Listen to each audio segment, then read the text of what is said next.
You know, there are American heroes who don't like this idea. Neil Armstrong, Gene Cernan have both testified against commercial spaceflight and the way that you're developing it, and I wonder what you think of that. I was very sad to see that, because those guys are,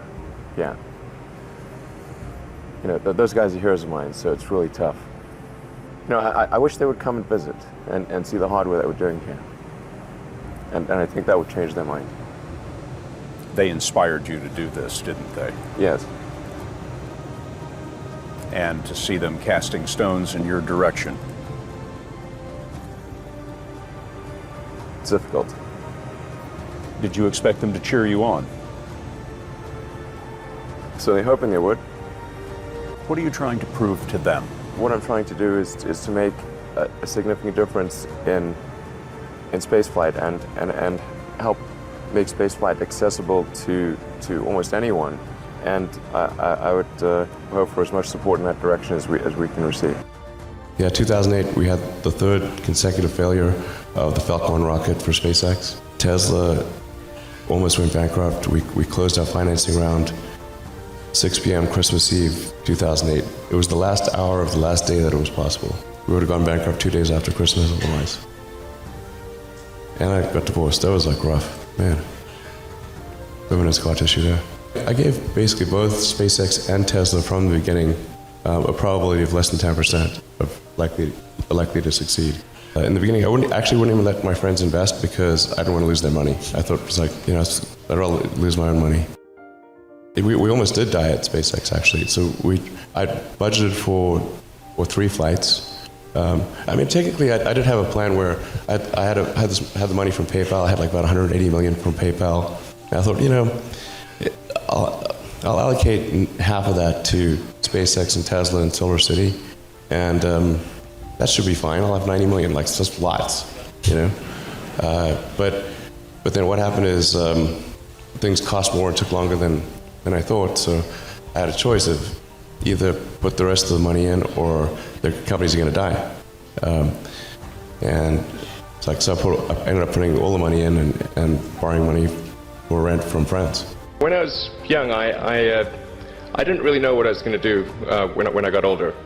People kept asking me, but then eventually I thought that the idea of inventing things would be really cool.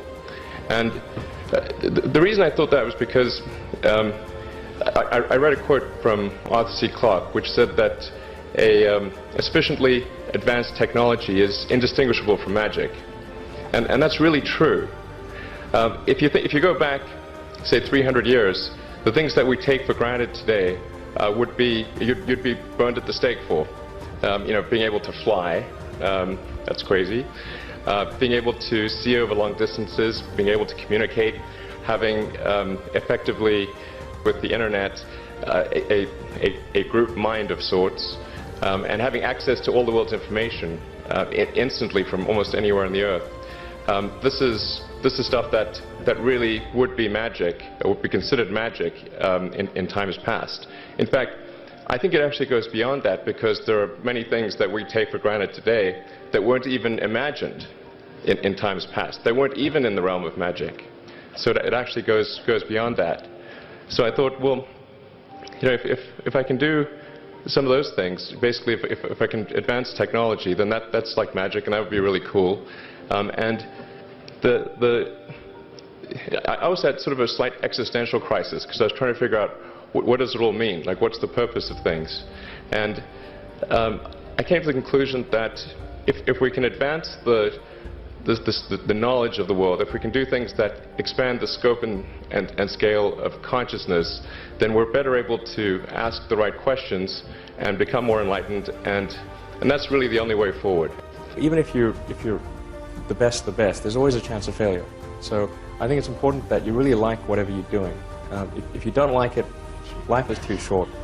If you like what you're doing, you think about it even when you're not working. I mean, it's something that your mind is drawn to. And if you don't like it, you just really can't make it work, I think. What kind of future do we want? Do we want a future where we are forever confined to one planet until some eventual extinction event, however far in the future that might occur? Or do we want to become a multi-planet species and then ultimately be out there among the stars and be among many planets, many star systems. And I think the latter is a far more exciting and inspiring future than the former. Mars is the next natural step. In fact, it's the only planet we really have a shot at establishing a self-sustaining city on. Once we do establish such a city, there will be a strong forcing function for the improvement of spaceflight technology that will then enable us to establish colonies elsewhere in the solar system and ultimately extend beyond our solar system. What gets me more excited is the fact that this would be an incredible adventure. I mean, it would be like the greatest adventure ever. And it would be exciting and inspiring. And there need to be things that excite and inspire people. Yeah. There have to be, reasons why you get up in the morning. It can't just be solving problems. It's got to be, something great's going to happen in the future. It's really a mindset. You have to decide, we're going to try to do things differently, well, provided that they're better. You shouldn't do things differently just because they're different. They need to be different and better. But I think you just have to sort of decide, let's think beyond the normal stuff and have an environment where that sort of thinking is encouraged and rewarded, and where it's okay to fail as well. Because when you try new things, you try this idea, that idea, well, a large number of them are not going to work. And that has to be okay. If every time somebody comes up with an idea that has to be successful, you're not going to get people coming up with ideas. SpaceX is alive by the skin of its teeth, so is Tesla. If things had just gone a little bit the other way, both companies would be dead.